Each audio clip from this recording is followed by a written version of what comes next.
બોટાદ નગરપાલિકાના 11 વોર્ડમાં ઇલેક્શન માટે તંત્ર સજ્જ થઈ ચૂક્યું છે। નગરપાલિકાના ઇલેક્શન માટે વહીવટી તંત્ર સજ્જ થયું છે। ઈવીએમ રવાના થયા છે। 11 વોર્ડની 96 મતદાન મથક પર આવતીકાલે મતદાન યોજાશે।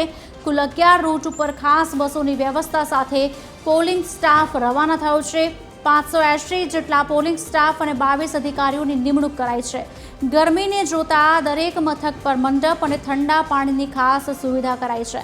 ઇમરજન્સી માટે દરેક વિસ્તારમાં મેડિકલ મોબાઈલ વાન કાર્યરત રહેશે। 15 સંવેદનશીલ મતદાર મથકો પર લોખંડી પોલીસ બંદોબસ્ત તૈનાત। પ્રાંત અધિકારી આરતી ગોસ્વામી દ્વારા તૈયારીઓની જાતે સમીક્ષા કરાઈ છે।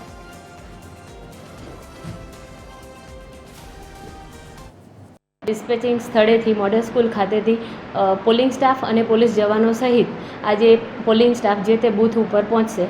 કુલ 11 રૂટ છે। દરેક રૂટ ઉપર દરેક બસની વ્યવસ્થા કરવામાં આવી છે અને દરેક બસ સાથે એક હથિયારધારી પોલીસ બંદોબસ્ત દરેક પોલિંગ સ્ટાફને જે તે બૂથ ઉપર પહોંચાડશે।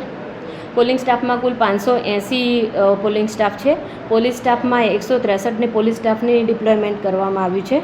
11 ઝોનલ અને 11 મદદનીશ ઝોનલ નિયુક્ત કરવામાં આવ્યા છે।